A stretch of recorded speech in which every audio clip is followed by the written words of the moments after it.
Assalamualaikum warahmatullahi wabarakatuh. Perkenalkan, nama saya Nashwa Khairunisa dari kelas 12.1. Pada video ini, saya akan memaparkan proses posting dari jurnal khusus ke buku besar pada perusahaan dagang. Pembahasan akan diawali dengan penjelasan mengenai pengertian buku besar, dan kemudian akan dilanjutkan dengan tahapan-tahapan melakukan posting secara sistematis sesuai prosedur akuntansi. Diharapkan penjelasan ini dapat memberikan pemahaman yang lebih jelas mengenai alur pencatatan transaksi ke dalam buku besar. Baiklah, mari kita mulai pembahasannya. Untuk yang pertama itu terdapat pengertian buku besar. Buku besar atau ledger adalah catatan utama dalam sistem akuntansi yang berisi kumpulan akun-akun keuangan perusahaan. Setiap transaksi yang sudah dicatat dalam jurnal akan diposting ke buku besar sehingga buku ini menjadi dasar untuk menyusun laporan keuangan. Terdapat dua jenis buku besar, yaitu yang pertama buku besar utama atau general ledger. Buku besar utama merupakan kumpulan akun selama satu periode akuntansi yang digunakan untuk mengelompokkan dan meringkas transaksi yang telah dicatat dalam jurnal. Informasinya bersifat agregat, sehingga hanya menunjukkan total saldo setiap akun tanpa terdapat rincian secara detail. Kemudian jenis yang kedua yaitu terdapat buku besar pembantu atau subsidiary ledger. Buku besar pembantu adalah buku yang berisi rincian lebih mendalam dari akun tertentu dalam buku besar umum, terutama akun dengan transaksi volume tinggi seperti piutang usaha dan juga utang usaha. Melalui buku ini, perusahaan dapat melihat detail tiap pelanggan atau pemasok, jumlah transaksi, dan status pembayarannya. Kemudian yang berikutnya terdapat perbedaan antara buku besar utama dan buku besar pembantu. Yang pertama, perbedaannya terdapat di sumber pencatatan. Jika buku besar utama, sumber pencatatannya yaitu jurnal khusus dan juga jurnal umum. Jika di buku besar pembantu, sumber pencatatannya yaitu buku transaksi.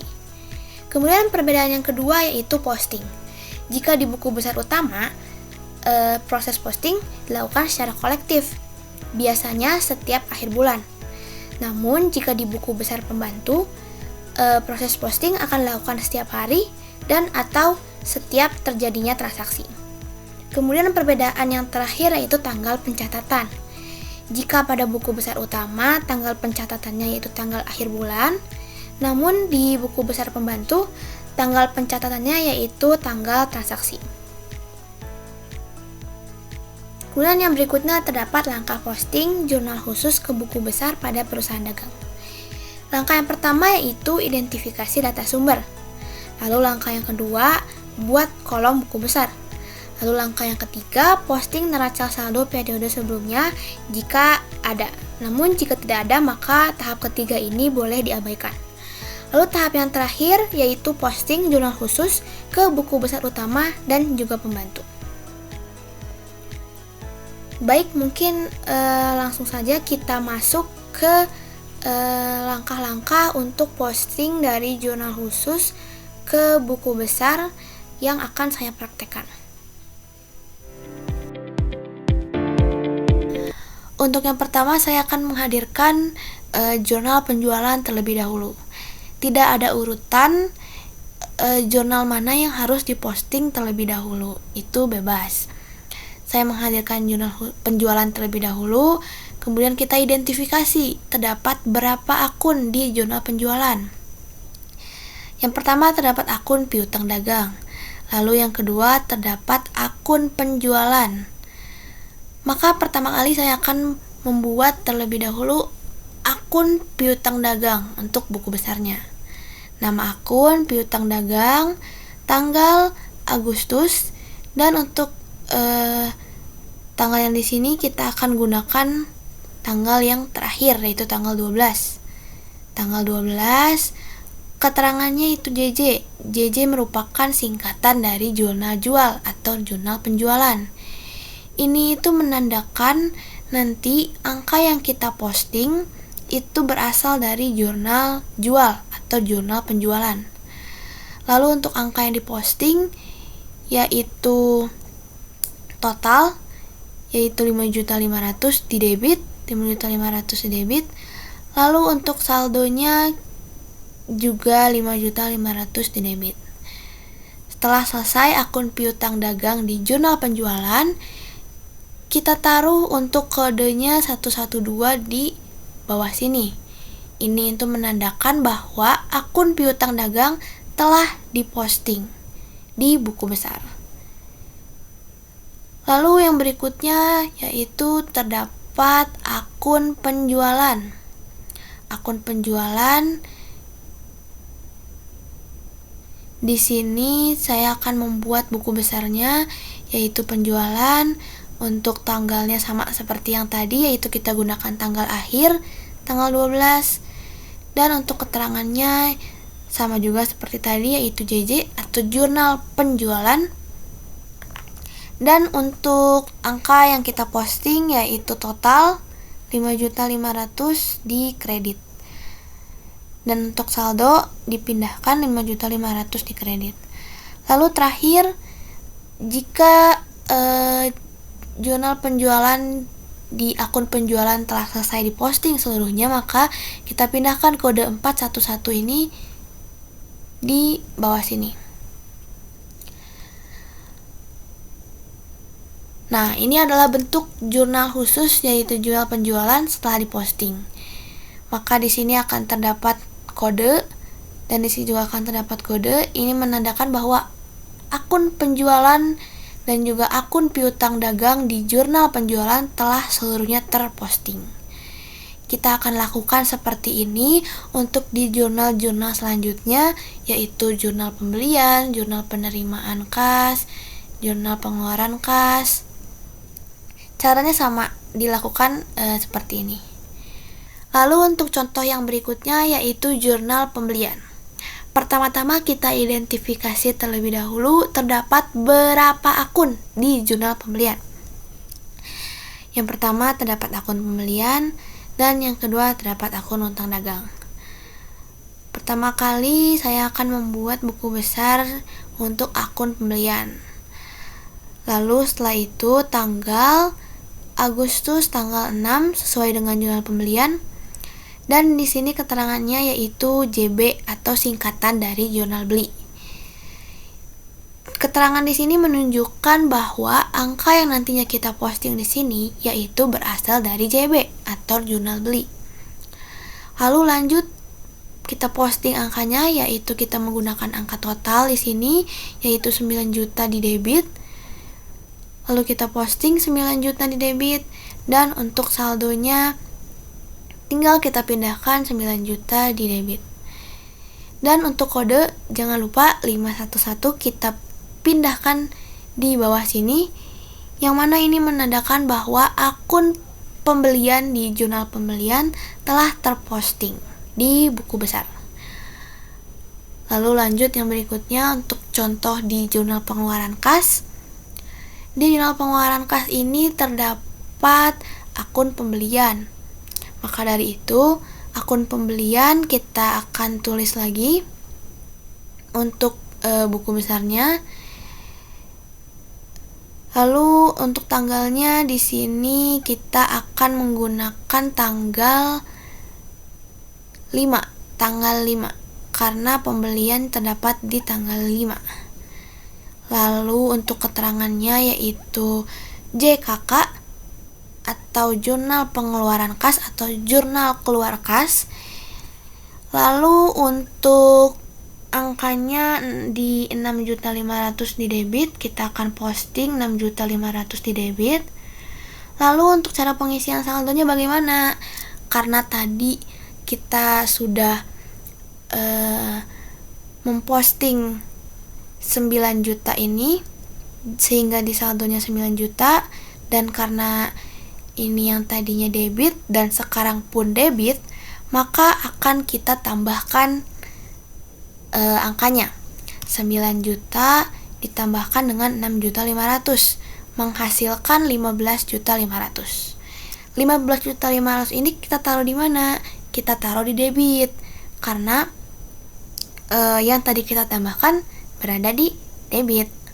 Lalu untuk pengkodeannya jangan lupa untuk ditaruh di bawah sini 511 yang menandakan bahwa akun pembelian telah terposting seluruhnya di buku besar.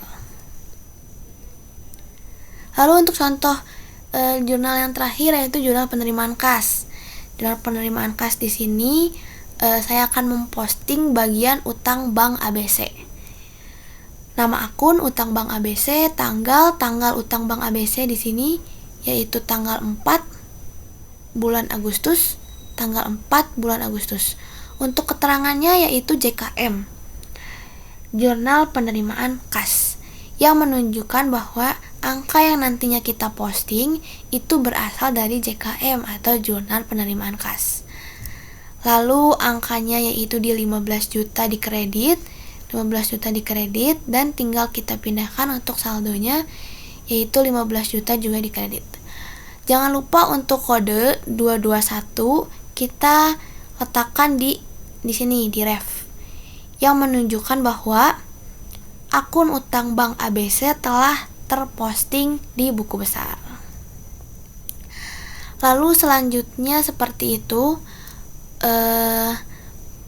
untuk pembuatan buku besar utama dilakukan seperti langkah-langkah yang telah saya jelaskan sebelumnya. Dan inilah hasil dari keseluruhan buku besar utama yang telah kita posting seluruh akunnya.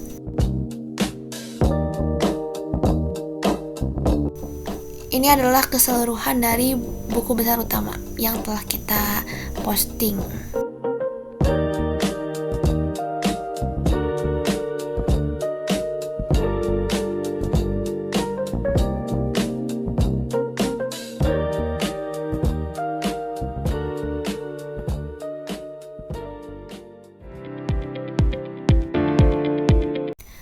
Lalu untuk yang berikutnya kita akan masuk ke dalam pembuatan buku besar pembantu piutang. Untuk buku besar itu terdapat 3 buku besar pembantu, yaitu buku besar pembantu piutang, buku besar pembantu utang dagang, dan juga persediaan. Tetapi untuk data yang saya gunakan di sini tidak menggunakan atau tidak memiliki akun persediaan, maka dari itu buku besar pembantu yang akan dibuat yaitu hanya piutang dan utang dagang. Untuk yang pertama kita akan identifikasi terlebih dahulu dari jurnal penjualan. Di jurnal penjualan ini terdapat akun piutang dagang. Nah, akun piutang dagang inilah yang akan kita buat untuk buku besar pembantu piutangnya. Untuk piutang dagang, akun piutang dagang di sini keterangannya itu Tuan Herawan, maka dari itu untuk buku besar pembantu piutang yang pertama kali kita buat kolomnya yaitu untuk Tuan Herawan. Tanggalnya yaitu tanggal 7 bulan Agustus. Lalu untuk keterangannya yaitu JJ atau jurnal jual, yang menandakan bahwa angka yang nantinya kita posting di sini yaitu berasal dari jurnal penjualan. Lalu kita posting 3.500 di debit, 3.500 di debit, dan untuk saldonya tinggal kita pindahkan 3.500 di debit. Dan jangan lupa untuk kode 103.1 ini kita pindahkan ke sini yang menandakan bahwa Tuan Herawan telah terposting di buku besar pembantu piutang. Lalu lanjut ke yang berikutnya yaitu Tokorio. Kita buat untuk kolom Tokorio dan untuk tanggalnya yaitu tanggal 12 dan keterangannya yaitu sama yaitu JJ atau jurnal jual, dan untuk angkanya yaitu di 2 juta di debit, atau kita posting 2 juta di debit, dan untuk saldonya tinggal kita pindahkan saja 2 juta di debit. Dan jangan lupa untuk kode 103.2 kita pindahkan ke sini yang menandakan bahwa Tokorio telah terposting di buku besar pembantu piutang. Lalu untuk pembuatan buku besar pembantu utang dagang juga sama, dilakukan seperti ini. Tahap demi tahapnya sama. Dan inilah untuk buku besar pembantu piutang yang telah terposting seluruhnya. Lalu untuk buku besar pembantu utang dagang Tokodeva ini telah terposting juga. Maka selesailah dalam pembuatan buku besar utama dan juga buku besar pembantu PT Pratama. Demikian penjelasan yang dapat saya sampaikan mengenai proses posting dari jurnal khusus ke buku besar pada perusahaan dagang. Sebagai kesimpulan, proses posting dari jurnal khusus ke buku besar merupakan tahap penting dalam akuntansi karena memastikan setiap transaksi tercatat ke dalam akun yang benar sehingga laporan keuangan dapat disusun dengan akurat. Melalui langkah-langkah yang telah saya jelaskan menunjukkan bagaimana data dari jurnal khusus dipindahkan secara sistematis ke buku besar sesuai prinsip pencatatan yang berlaku. Terima kasih atas perhatian yang telah diberikan. Wassalamualaikum warahmatullahi wabarakatuh.